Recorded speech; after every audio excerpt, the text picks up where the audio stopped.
In this video, we'll be looking at how to answer an exam question on morality in an inspector calls. This is a great theme that could come up. It gives you lots of opportunity to demonstrate your understanding of the complexity of this theme, and a great opportunity to show your critical thinking, which is what you need to do to get those top marks. Please have a pen and paper ready to make notes because there is a lot to be said about this theme. It's important to understand what is meant by the word morality in order to accurately answer a question about it. So essentially, morality is knowing the difference between right and wrong. It's a question of basically what system of values and principles do you have that inform the thoughts you have and the actions you take. It's a central theme in an inspector calls because essentially this is a morality play. In other words, there is a moral message about what is right and what is wrong. So in your answer, you should be continually linking back to what is the greater argument of Priestley. What is he arguing is right? What is he arguing is wrong? That's the whole point of a morality play. Of course, to be able to do that, we need to know a bit more about J.B. Priestley. Who is he? What did he stand for? So he is a socialist. He wrote the play with the ultimate aim of promoting socialism by exposing capitalism and the class system in place as immoral. The play was first performed in England in 1946, so he is writing with a largely Christian audience in mind. And so what he does is quite clever. He highlights how the values of Christianity, such as generosity, compassion, honesty, humility, justice, and so on, are completely at odds with the capitalist system, but are actually very well suited to a socialist one. So I guess in simple terms, this morality play claims that socialism is right and capitalism is wrong. Now, before we go any further, please, just a reminder that in your response, you do need to reference language, form, and structure in your answer. Language, looking at word choice, okay? Form is looking at dramatic techniques, so dramatic irony, lighting, props, stage directions. And then structure is things like contrast, juxtaposition, overall changes and character developments over the course of the play. All of those things would relate to structure. Okay, personally, I would start with focusing on the inspector because he isn't a typical inspector. I would argue he is an inspector of morality. Religious imagery is immediately used in reference to the inspector through the use of lighting. When the inspector enters, the stage directions indicate that the lighting turns from pink and intimate to bright and harder. This is the first indication that the inspector has a godlike quality, as a depiction of a deity bringing light is a common image used in Christian art. Furthermore, harsh lighting illuminates imperfections, foreshadowing the way the inspector will expose the character's corrupt souls. It's clear he's not a normal kind of inspector, okay? Over the course of the play, you'll notice that rather than narrowing down the investigation to one suspect, his focus actually broadens to all the characters. And this, it could be argued, reflects his socialist mindset, as he stresses the shared responsibility the characters have in leading Eva Smith to her death, much like socialism highlights the shared responsibility everyone has to those in their community. This is also seen in his dialogue where he states, "We are members of one body." This could be seen as a biblical allusion, presenting a notion of equality and community, again in line with the teachings of Christianity. And here again, he's drawing parallels between Christianity and socialism to promote socialism as the moral way to govern and organise society. Sheila's also the first to notice that there's something different about the inspector. She looks at him curiously when he says something she's about to say, implying he can read her mind. And his continual use of declarative sentences and leading questions in this investigation reflects his certainty of the facts. So what we realise is he's not here to find out the truth, he already knows it. He's here to make the characters face that truth. He's inspecting their morality. He also appears to know the future, as he warns the time will soon come when, if men will not learn that lesson, then they will be taught in fire and blood and anguish.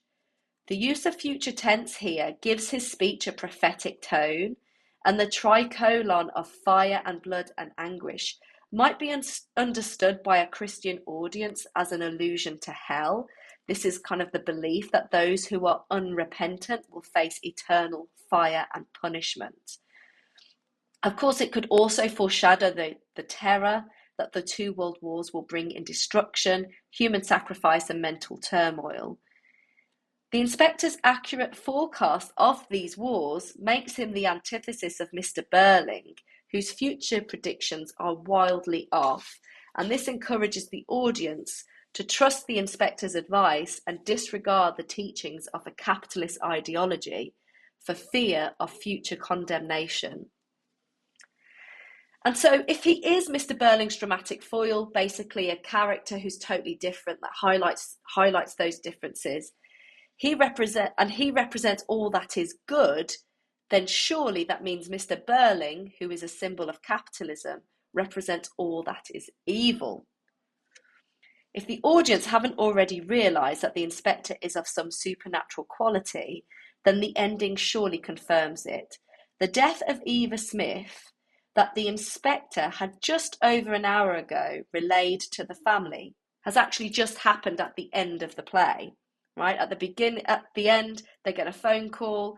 That was the police. A girl has just died, and it basically retells the story that the Inspector Gall has told an hour or so before. The plot twist at the end of the play confirms the audience's suspicions. The inspector is an otherworldly supernatural entity. Not only has he demonstrated full knowledge of the past and shown some indication that he can read the characters' minds, he's been able to predict the future in specific detail.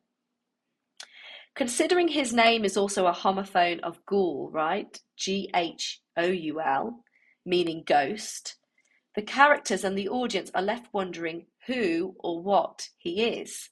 Some might argue this is an allusion to the three ghosts from Charles Dickens' A Christmas Carol. Like the three ghosts, the inspector encourages the characters to reflect on their past behaviour, consider their current attitudes, and fear their future. So it's really clear that he is much more concerned with their morality rather than their legality. And so I think the first thing that the inspector, and of course when we say the inspector, he's a mouthpiece of Priestley. So I think the first thing that he's trying to really highlight is that that capitalism is an unjust system. The opening stage directions create an effective portrayal of a capitalist system according to what Priestley believed. We have Edna clearing the table, which has dessert plates, champagne glasses, a decanter of port glasses, and a cigar box. These are all items that are great indicators of the Burling family's wealth, but more importantly, they are symbols of gluttony, which is one of the 7 deadly sins. The optics here of the maid, a representative of the poor working class, cleaning up after the others who represent the upper classes, and they're just there sitting idly enjoying themselves, represents what Priestley feels was unjust about the capitalist system. He saw it as a system where the rich sit idly by and benefit from the hard work of the working class. And so I think that opening stage direction is his way of just kind of relaying to the audience, this is the society in which we live in right now, and it needs to change. Delving into that deeper, let's look at Mr. Burling. He's a great example of how such gluttonous behaviour, as encouraged by capitalism, creates a heartless world that is too preoccupied with the acquisition of wealth and not on the moral fibre of our souls. As an example, it is unexpected to hear him use business jargon in a speech that is supposed to celebrate the engagement of Sheila, his daughter, and Gerald Croft. Instead of celebrating the love of the couple, he shares his excitement over how the union of their families will bring lower costs and higher prices.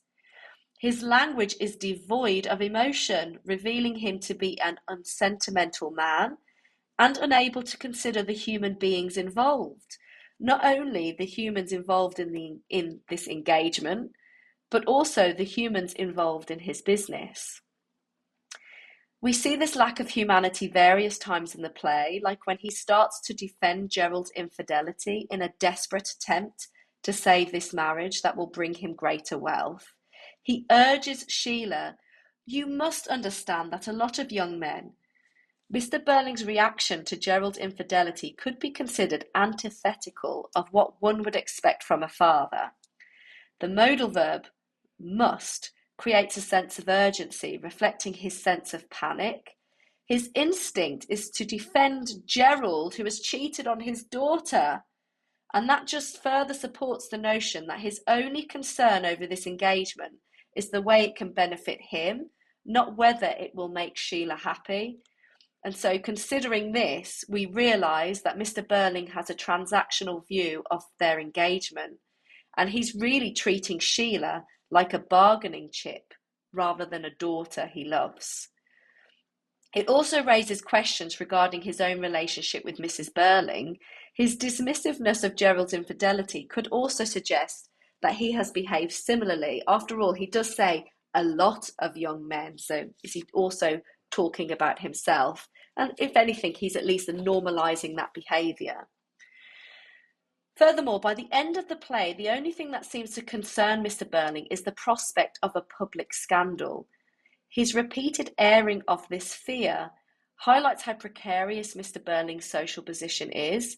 One might consider how such a fragile hold on social status could explain why Mr. Burling is so heartless towards those less fortunate, because fear makes people selfish and cruel. By considering the way a class-based society has created such a hostile environment that aims to keep people in their place, Priestley wants the audience to consider a socialist classless system as an alternative, where you're not concerned about losing your place in society because everyone is in an equal position.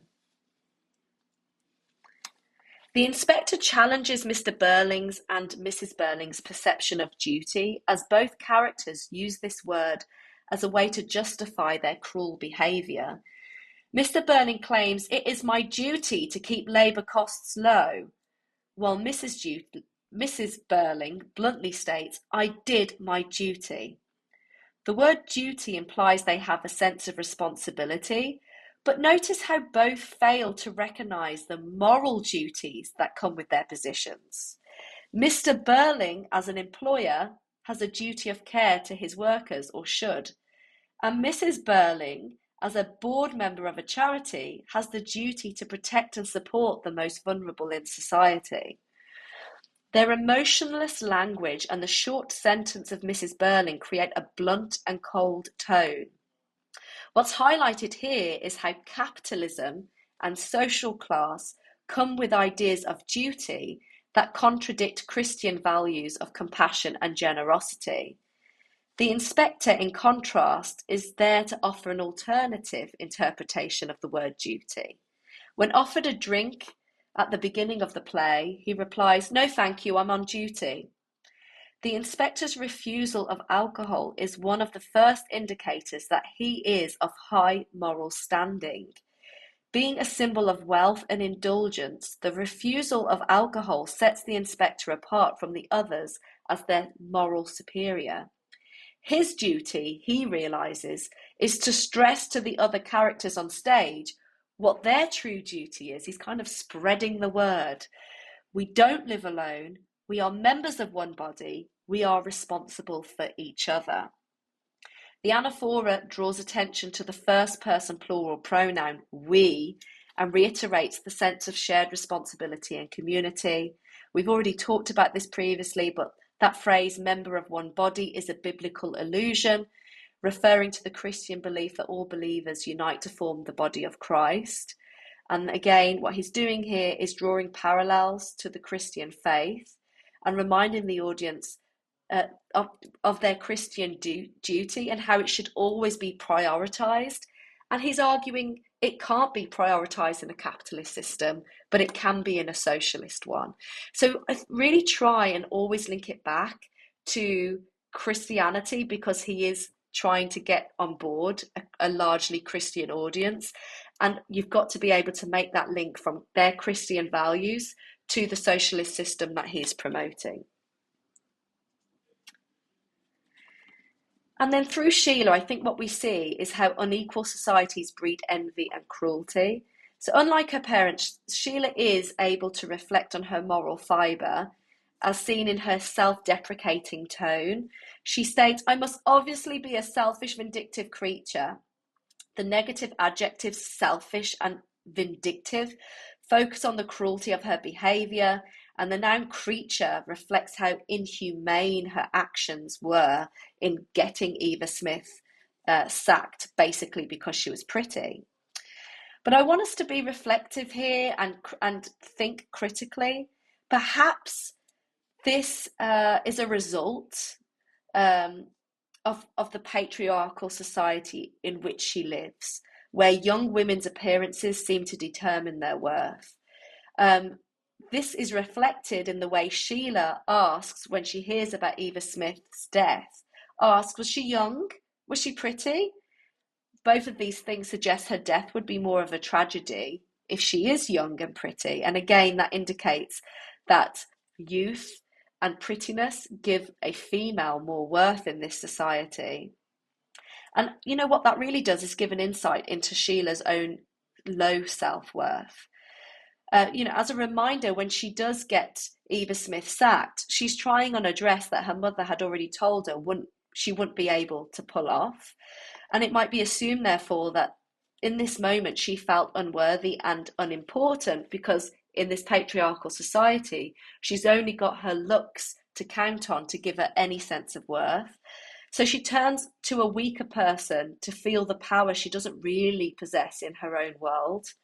Now, this is by no means am I trying to excuse her behaviour, but it does highlight how unequal societies breed envy and cruelty.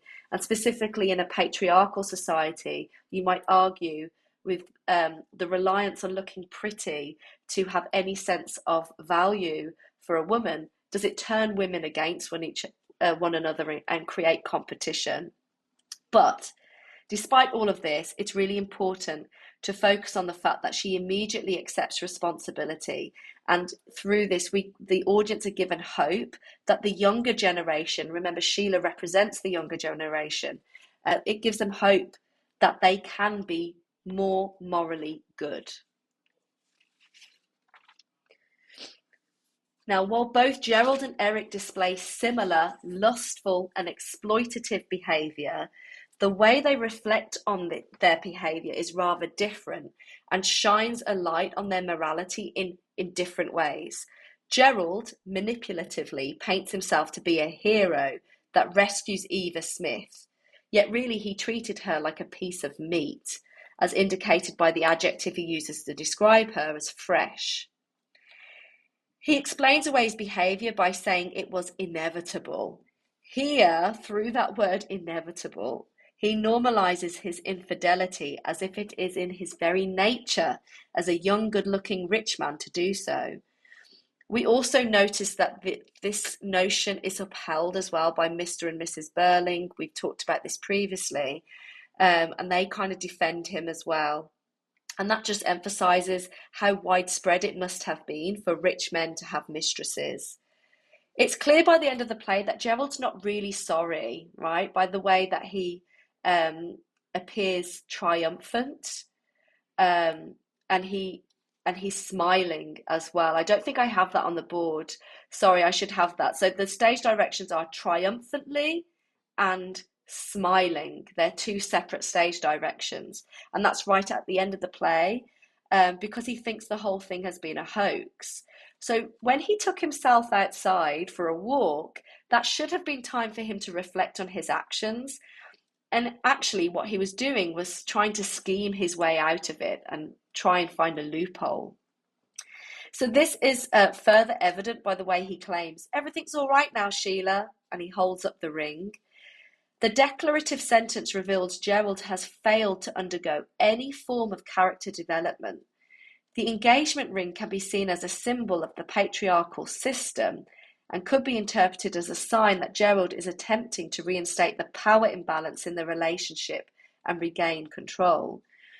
This reiterates Priestley's argument that the upper class have every intention of holding on to the economic and social systems in place.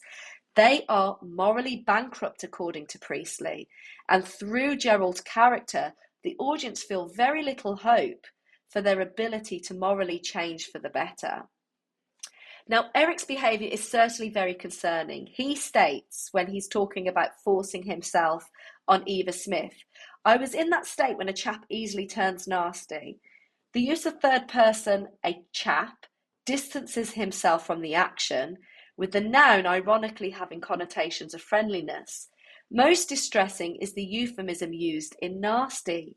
Here, he's avoiding describing his threatening and coercive behaviour, which reflects a normalisation of male violence against women.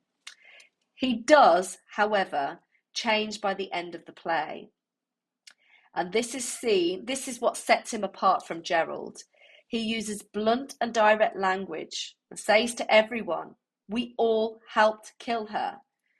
And this indicates that he truly does understand the severity of his own actions as well as everybody else's, and he is repentant. So Eric, to a greater extent, as a character, helps us explore these complexities of morality, I might argue more so than any other character. Because the reasons for that is he's the only criminal on stage, right? Because he's stolen money. And by modern standards, he's also potentially raped Eva. It's worth noting in 1945, it would not be classed as illegal, but deeply immoral. But nevertheless, it's still immoral behaviour. But he did still try to support Eva by stealing that money. So by kind of committing a crime, he was trying to do something moral by supporting her. And he even offers to marry her, which contrasts to Gerald, who basically just pays her off and gets rid of her. In some ways, Eric gives us the greatest hope because he commits the most heinous acts and even a crime, but is more willing and able to change. So Priestley encourages the audience to have a more Christian approach to the characters by focusing on repentance and spiritual reform, which would make them warm to Eric despite his concerning actions in the past, because basically he has been more virtuous in the way that he has admitted his wrongdoings and he wants to correct his behaviour. So I would argue, despite his past, Eric offers hope, just like Sheila, that the young are capable of reform.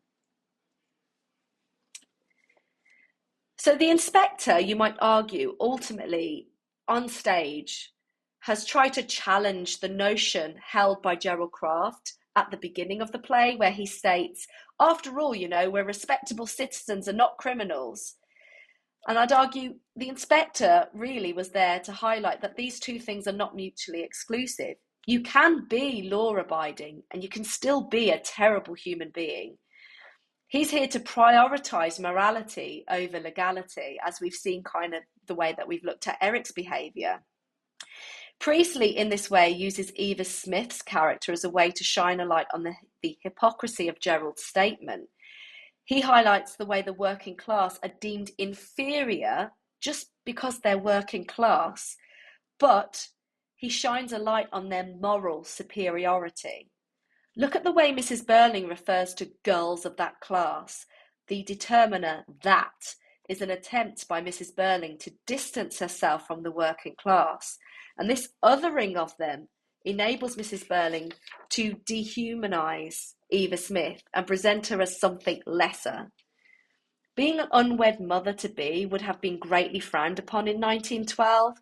And you can see this echoed by Mrs. Burling when she states she was claiming elaborate fine feelings and scruples that were simply absurd in a girl in her position. The verb claiming suggests a distrust in Eva Smith, and those adjectives, elaborate and fine, suggest that Mrs. Burling does not believe the poor are capable of complex emotions. So her prejudice makes it impossible to understand or to feel compassion for Eva's position. But the inspector attempts to make the other characters consider the context that leads Eva Smith to this position. He explains, so that after 2 months with no work, no money coming in, living in lodgings, no relatives to help her, few friends, lonely, half-starved, she was feeling desperate. The listing stresses the relentless suffering of the working class and the few options open to them for survival. It encourages the audience to draw comparisons. The wealthy have everything at their disposal and still choose to live unethically, while Eva has few options and still manages to be a decent human being. She has a strong sense of justice, as seen in her leading the strikes. She believes in love, as she refuses Eric's marriage proposal, and she's not a thief, as she refuses stolen money from Eric. This contrast in principles makes the audience call into question, why do we award so much power to the middle and upper classes who are so lacking in virtue? And of course, the bigger point that Priestley wants them to get to is there's a real issue with this capitalist system that places all the power with these morally bankrupt classes. What we need to do is transfer that power to Eva Smith and the likes, okay, the working class, who have much more virtue. So, of course, at the end of your essay, you'll want to bring it to an overall argument. You don't just want to simply repeat everything you've said paragraph to paragraph. That will be very boring for the poor examiner who's probably on their 500th paper. So I think the main points through the theme of morality that Priestley tries to highlight is he tries to demonstrate that the upper classes are morally bankrupt and tell the audience we have no hope in relying on them. They have no morals. They cannot see the right and virtuous Christian way. And so we're going to have to take power into our